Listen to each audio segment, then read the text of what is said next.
कशाच्या त्रासासाठी तुम्ही माझ्याकडे आल्या होत्या ताई? मला ॲसिडिटीचा खूप त्रास होता आणि सर्दी कफ होणे नेहमी टोंगळा खूप दुखत होता, एक पाय म्हणजे उठा बसायला त्रास होत होता खूप.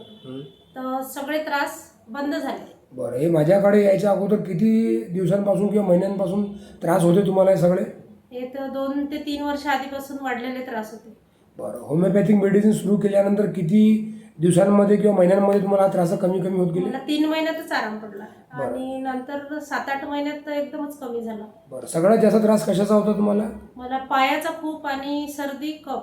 बरं, सर्दीचा त्रासमध्ये काय व्हायचं तुम्हाला?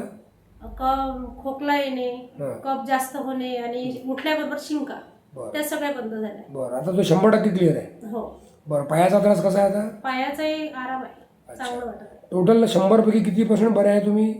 80%. बरं, होमिओपॅथिक मेडिसिनवर किती विश्वास आहे तुम्हाला? 100% आहे. बरं, होमिओपॅथिक औषध घ्यायच्या अगोदर तुम्ही ज्या मेडिसिन्स घ्यायच्या त्याच्याबद्दल सांगा, तुम्ही कशा घ्यायच्या गोळ्या तुम्ही? मला नेहमीच गोळ्या चालू राहायच्या, जसं ॲसिडिटीच्या, ओमी वगैरे घरात पडूनच राहायच्या, त्या बंद झाल्या. नेहमी शिंक आणि सर्दीच्या गोळ्या आणाच लागे 8 दिवसातून 15 दिवसातून, त्या बंद झाल्या.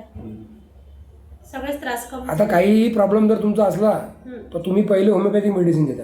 हो, मी ते मेडिकलमधून आणतच नाही, ॲलोपॅथिक बंद केलं. धन्यवाद.